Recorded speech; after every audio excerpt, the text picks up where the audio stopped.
السلام علیکم ورحمۃ اللہ وبرکاتہ۔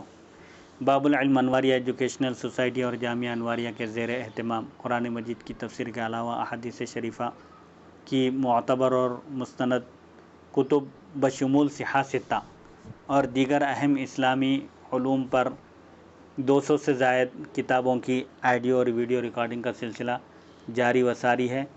بضمن 20 سالہ عرص شریف حضرت شیخ المشائخ سید محمد عبد القدیر حسینی بخاری چشتی المعروف نورانی پاشا رحمۃ اللہ علیہ بانی جامعہ انواریہ و باب العلم انواریہ ایجوکیشنل سوسائٹی کے 20 سالہ عرص شریف کے موقع کی مناسبت سے نجم المحدثین مولانا مفتی حافظ وقاری سید صغیر احمد نقشبندی صاحب قبلہ شیخ الحدیث جامعہ نظامیہ کا ایک تحقیقی مضمون بعنوان شب برات باحیات مؤمنین و مرحومین کی مغفرت کی رات، یعنی شب برات زندہ اور انتقال کیے ہوئے لوگوں کی مغفرت کی شب رات ہے۔ اللہ تعالیٰ نے اپنی تمام فرض عبادتوں کے لیے اوقات مقرر کیے ہیں، یعنی اوقات ٹائم متعین کیا ہے۔ نمازوں کے لیے 5 اوقات معین ہیں یعنی مقرر ہیں۔ روزوں کے لیے رمضان المبارک کا مہینہ مقرر ہے۔ حج کے لیے ماہ ذی الحج خاص ہے۔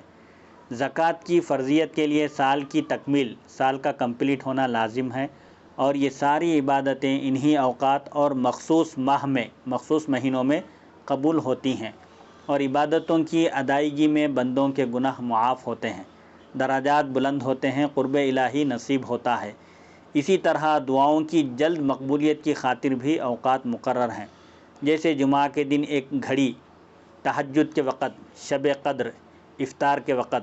فرض نمازوں کے بعد، حالت سفر میں، اور ان کے علاوہ بہت سی ساعتیں ایسی ہوتی ہیں، اوقات ایسے ہوتے ہیں جن میں بندے مومن ادھر دعا کرتا ہے اور ادھر دعا قبول ہوتی ہے۔ اسی طرح شب برات 14 شعبان المعظم 15ویں شب میں کروڑوں مومن بندوں کے گناہ معاف ہوتے ہیں اور ان کی دعائیں قبول ہوتی ہیں۔ شب برات زندہ اہل ایمان اور مرحومین کے لیے نعمت عظمیٰ ہے۔ اللہ رب العزت اس شب میں اپنی مخصوص رحمتیں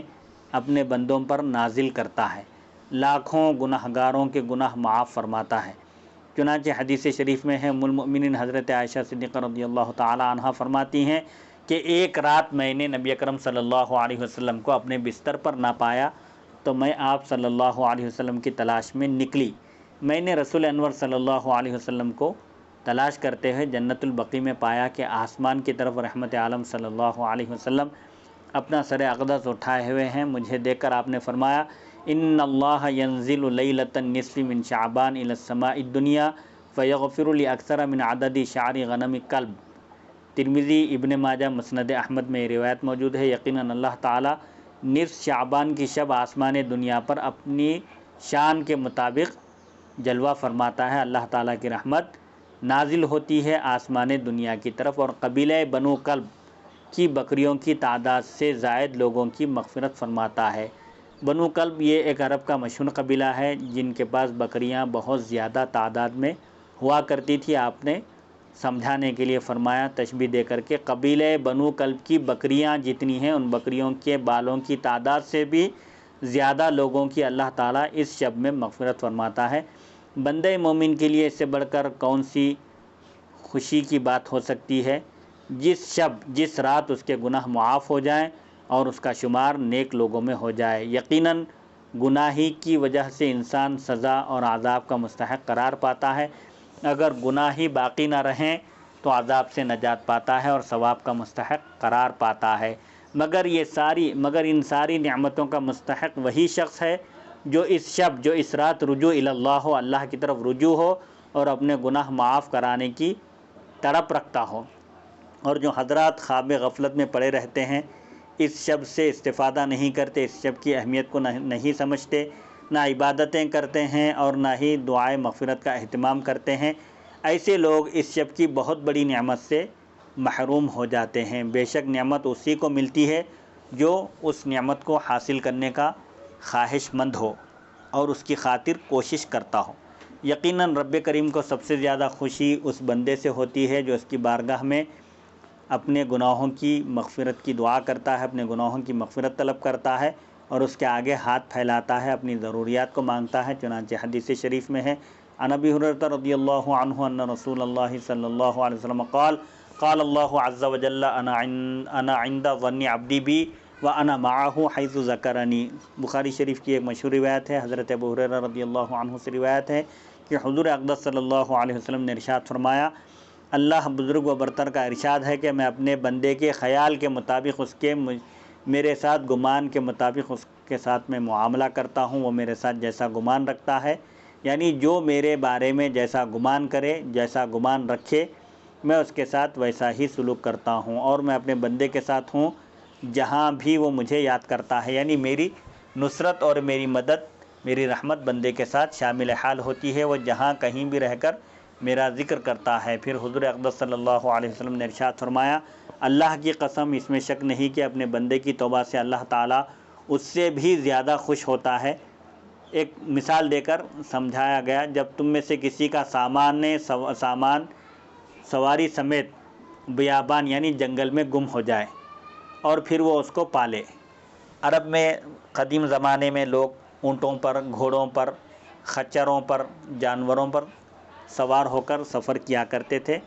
کہ اگر کوئی شخص بیابان میں ہو، گھنے جنگل میں ہو اور اس کی سواری گم ہو جائے اور اس کا توشہ، زادِ راہ، اس کا ٹفن اور اس کا سامان سواری پر ہی ہو اور اس کی سواری سامان کے ساتھ گم ہو جائے تو وہ شخص حیران اور بحران ہو جاتا ہے، پریشانی کا شکار ہو جاتا ہے۔ لیکن اگر اس کو وہ سامان مل جائے، وہ تھک ہار کر سامان کو تلاش کرنے اور سواری کو تلاش کرنے کے باوجود نہ پائے، اس کے بعد تھک ہار کر کہیں آرام کرنے کے لیے لیٹے اور اس کے پاس وہ سواری خود بخود آ جائے تو اس کی خوشی کا کوئی ٹھکانہ نہیں ہوتا۔ اسی طرح بلا تشبیہ و تمثیل اللہ تعالیٰ بھی اپنے بندے کے گڑ گڑانے سے، اپنے گناہوں کی معافی چاہنے سے بے انتہا خوش ہوتا ہے۔ بندہ جب توبہ کرتا ہے تو اللہ بزرگ و برتر بندے کی توبہ سے بہت خوش ہوتا ہے۔ نیز اللہ بزرگ و برتر کا ارشاد ہے کہ جو شخص میری طرف ایک بالش بڑھے، یعنی جو میری بارگاہ کی طرف ایک بالش بڑھے، میں اس کی طرف ایک ہاتھ قریب ہو جاتا ہوں، یعنی جو بندہ میری طرف متوجہ ہوتا ہے میری رحمت بھی اس کی طرف متوجہ ہوتی ہے، اور جو شخص میری طرف ایک ہاتھ قریب ہوتا ہے، میری بارگاہ کی طرف ایک ہاتھ بڑھاتا ہے، میں اس کی طرف 4 ہاتھ قریب ہو جاتا ہوں، اور جب وہ میری طرف متوجہ ہو کر پیروں سے چلتا ہوا آتا ہے، یعنی وہ چلتے ہوئے میری دربار کی طرف آتا ہے، میری بارگاہ کی طرف متوجہ ہوتا ہے تو میں اس کی طرف دوڑتے ہوئے متوجہ ہوتا ہوں، یعنی اس سے زیادہ تیز میں اپنی رحمت اور نصرت کے ساتھ اس کی طرف متوجہ ہوتا ہوں۔ اللہ تعالیٰ بہت خوش ہوتا ہے ایسے بندوں سے جو اپنے گناہوں کو یاد کر کے اللہ تعالیٰ کی بارگاہ میں اپنے گناہوں کی معافی طلب کرتے ہیں، گڑ گڑا کر اپنے گناہوں کی مغفرت طلب کرتے ہیں، اور عرش کے فرشتے ان کے حق میں دعائیں کرتے ہیں، جیسا کہ ارشاد ربانی ہے سورہ مؤمن پارے 24 آیت نمبر 9، اعوذ باللہ من الشیطان الرجیم الذین یحملون العرش ومن حولہ یسبحون بحمد ربہم ویؤمنون بہ ویستغفرون للذین آمنوا ربنا وسعت کل شیء رحمتا وعلما فاغفر للذین تابوا واتبعوا سبیلک وقہم عذاب الجحیم ربنا وادخلہم جنات عدن التی وعدتہم ومن صلح من آبائہم وازواجہم وذریاتہم انک انت العزیز الحکیم وقہم السیئات ومن تق السیئات یومئذ فقد رحمتہ وذالک هو الفوز العظیم۔ سورہ مؤمن آیت نمبر 6 تا 9، آیت نمبر 7 تا 9۔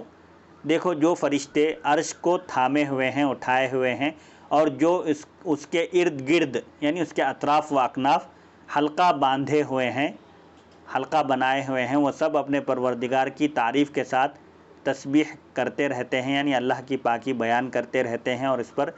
ایمان رکھتے ہیں، اور اہل ایمان کے لیے مغفرت طلب کرتے ہیں، بخشش مانگتے رہتے ہیں کہ اے پروردگار تیری رحمت اور تیرا علم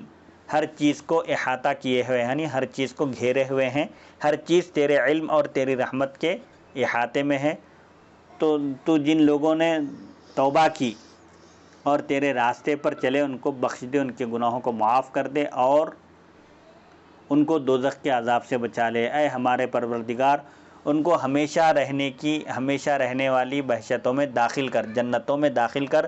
جن کا تو نے ان سے وعدہ کیا ہے، اور ان کے ماں باپ اور ان کی بیویوں اور ان کی اولاد میں سے جو نیک ہوں، صالح ہوں، نیکوکار ہوں، ان کو بھی جنت میں داخل فرما۔ بلا شبہ تو ہی زبردست غالب ہے، حکمت والا ہے، اور ان کو قیامت کے دن ہر طرح کی تکلیفوں سے بچا، اور جس کو تو اس دن تکلیفوں سے بچا لے تو بے شک تو نے اس پر بڑا رحم فرمایا، اور یہی سب سے بڑی کامیابی ہے۔ شب برات رسول اعظم صلی اللہ علیہ وسلم جنت البقیع تشریف لے گئے۔ یہ سنت نبوی ہے صلی اللہ علیہ وسلم۔ آپ صلی اللہ علیہ وسلم کسی کام کو ایک مرتبہ بھی کر لیں تو بس وہ امت کے لیے سنت ہے۔ اگر کوئی مسلمان اس رات اہتمام کرتا ہے، قبرستان کو جاتا ہے اور مرحومین کے لیے دعائے مغفرت کرتا ہے تو یقیناً وہ ثواب کا حقدار ہے، اجر و ثواب کا مستحق ہے، اور اپنے مرحوم رشتہ داروں کے لیے دعائے مغفرت کر کے صلہ رحمی کا حق ادا کر رہا ہے، یعنی ان کے ساتھ حسن سلوک کر رہا ہے، رشتہ داروں کا جو اس پر حق ہے اس کو وہ ادا کر رہا ہے۔ جو مسلمان اس دنیا سے کوچ کر گئے ہوں، یعنی انتقال کر گئے ہوں، ان کے لیے اللہ کے حضور، اللہ کی بارگاہ میں دعائے مغفرت کی جائے، جس سے ان کے سامان بخشش میں اضافہ ہوتا ہے۔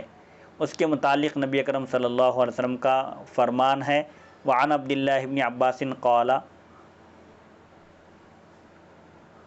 قال رسول اللہ صلی اللہ علیہ وسلم ما المیت فی القبر الا کالغریق المتغوث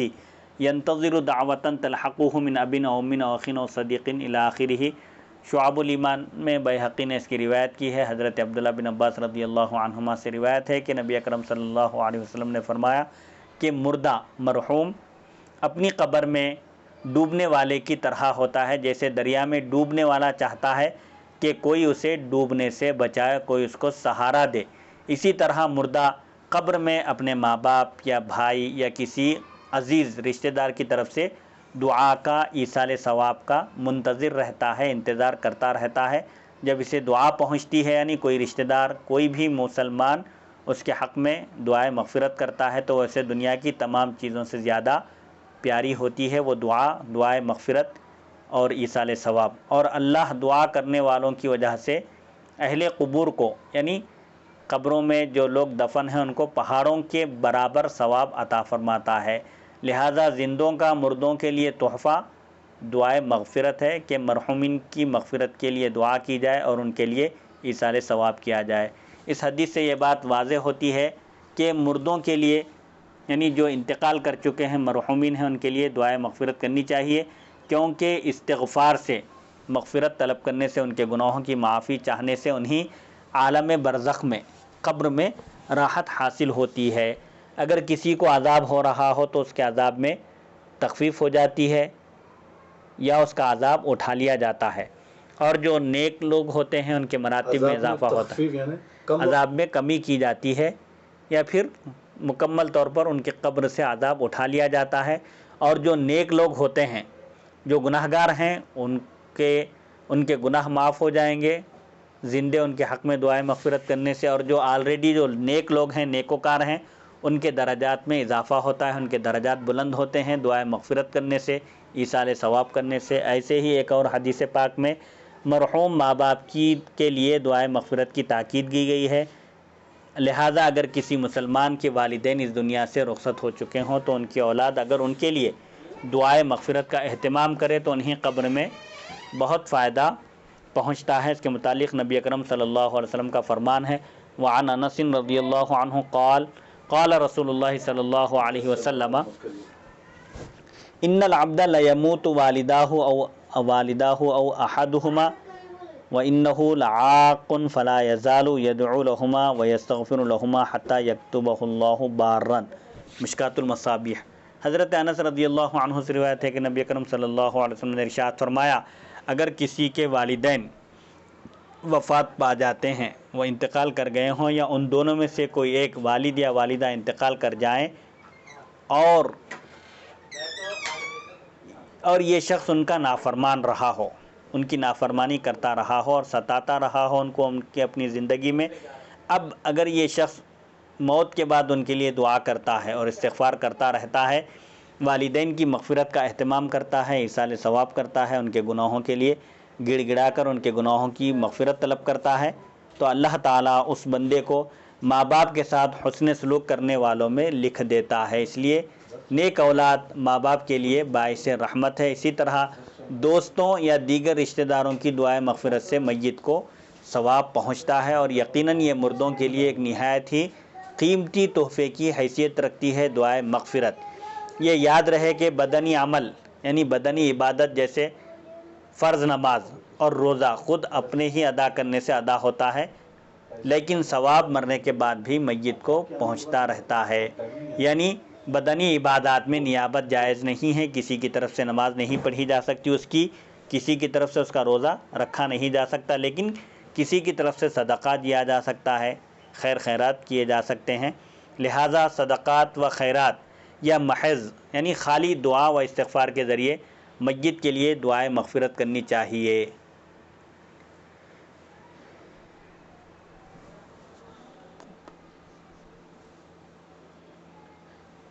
اس بابرکت رات میں فرشتے اترتے ہیں، روئے زمین پر فرشتے اترتے ہیں، اور سال بھر کے بندوں کے تقدیر کے فیصلے جاری ہوتے ہیں، صادر ہوتے ہیں۔ اس سال کون اور کہاں مرنے والا ہے، کس کو کتنا رزق ملنے والا ہے، کس گھر میں بچہ پیدا ہونے والا ہے، اس سال کے تمام اہم فیصلے فرشتوں کے حوالے کر دیے جاتے ہیں، جیسا کہ سورہ دخان میں ہے، حامیم والکتاب المبین انا انزلناہ فی لیلۃ مبارکۃ انا کنا منذرین فیہا یفرق کل امر حکیم امرا من عندنا انا کنا مرسلین۔ سورہ دخان آیت نمبر 1 تا 5۔ قسم ہے روشن کتاب کی، بے شک ہم نے اس قرآن مجید کو بابرکت رات میں نازل فرمایا۔ ہماری یہ شان ہے کہ ہم وقت پر خبردار کرتے ہیں، آگاہ کرتے ہیں، اسی رات اہم فیصلے کیے جاتے ہیں، ہر حکم ہماری جانب سے صادر ہوتا ہے، جاری ہوتا ہے، ہم ہی کتاب و رسول بھیجنے والے ہیں۔ چنانچہ حدیث شریف میں ہے، عائشہ رضی اللہ عنہا عن النبی صلی اللہ علیہ وسلم قال هل تدرین ما فی هذه الليلة یعنی لیلۃ النصف من شعبان؟ قالت ما فیہا یا رسول اللہ صلی اللہ علیہ وسلم؟ فقال فیہا ان یکتب کل مولود من بنی آدم فی هذه السنة وفیہا ان یکتب کل ہالک من بنی آدم فی هذه السنة وفیہا ترفع اعمالهم وفیہا تنزل ارزاقهم الى آخرہ۔ مشکاۃ المصابیح، زجاجۃ المصابیح اور شعاب الایمان میں یہ روایت موجود ہے۔ ام المؤمنین حضرت عائشہ صدیقہ رضی اللہ عنہا سے مروی ہے، حضور نبی اکرم صلی اللہ علیہ وسلم نے فرمایا، حضرت عائشہ سے پوچھا، کیا آپ جانتی ہیں کہ اس شب یعنی 15ویں شعبان میں کیا ہوتا ہے؟ شب یعنی رات میں کیا ہوتا ہے؟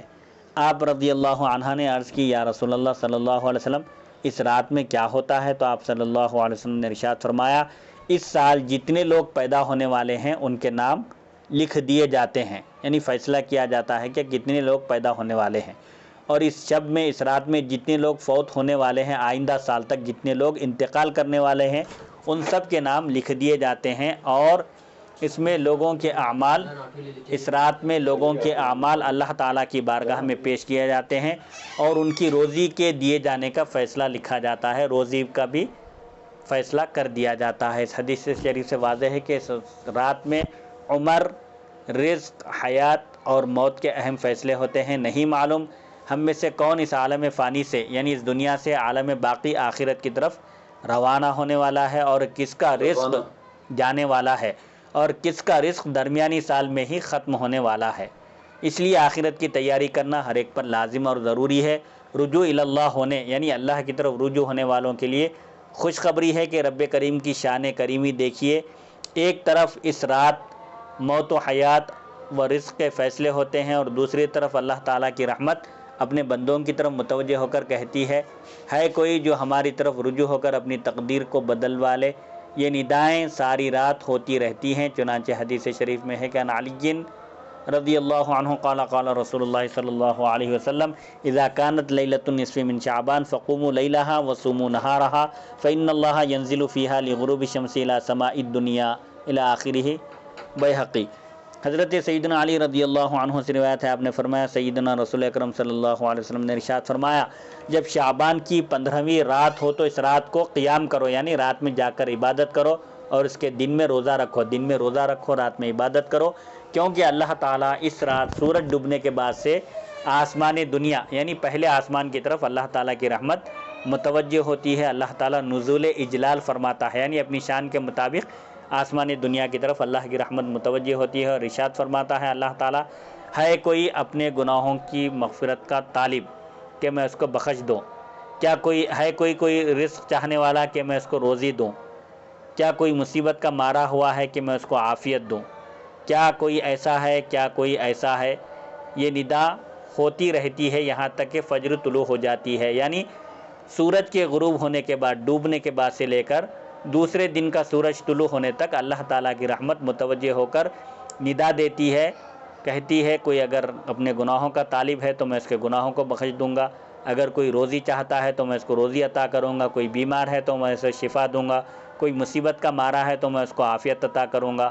بہرحال مختلف جو ضرورتیں انسان کی ہوتی ہیں، عام طور پر اللہ تعالیٰ کی رحمت متوجہ ہو کر لوگوں کو اپنی طرف متوجہ کرتی ہے تاکہ وہ اپنے مسائل کو اللہ تعالیٰ کی بارگاہ میں پیش کرے اور اللہ تعالیٰ ان کے مسائل کو حل کرے۔ اسی لیے علامہ اقبال نے کیا خوب فرمایا، غالباً اسی شب کے متعلق، ہم تو مائل بکرم ہیں کوئی سائل ہی نہیں، یعنی اللہ تعالیٰ کرم کرنے کی طرف مائل ہے، عطا کرنا چاہتا ہے، بخشش کرنا چاہتا ہے گناہوں کی، ہم تو مائل بکرم ہیں کوئی سائل ہی نہیں، یعنی کوئی مانگنے والا ہی نہیں، راہ دکھلائیں کسے کوئی راہ رو منزل ہی نہیں، یعنی راستہ کس کو بتائیں، کوئی راستہ چلنے والا ہی نہیں ہے۔ یعنی اس شعر میں بھی اس بات کی طرف توجہ دلائی جا رہی ہے کہ اللہ تعالیٰ کی رحمت کا دروازہ ہمیشہ کھلا ہے۔ شعبان کی 15ویں شب کو خصوصی رحمت اللہ تعالیٰ کی متوجہ ہوتی ہے، بندے جو مانگتے ہیں صدق دل سے اللہ تعالیٰ وہ ان کو عطا کرتا ہے۔ اللہ تعالیٰ ہمیں شب بیداری کی، یعنی رات میں جاگ کر اس کی خوشنودی حاصل کرنے کے لیے عبادت کی توفیق عطا فرمائے۔ آمین بجاہ سید المرسلین صلی اللہ علیہ وسلم۔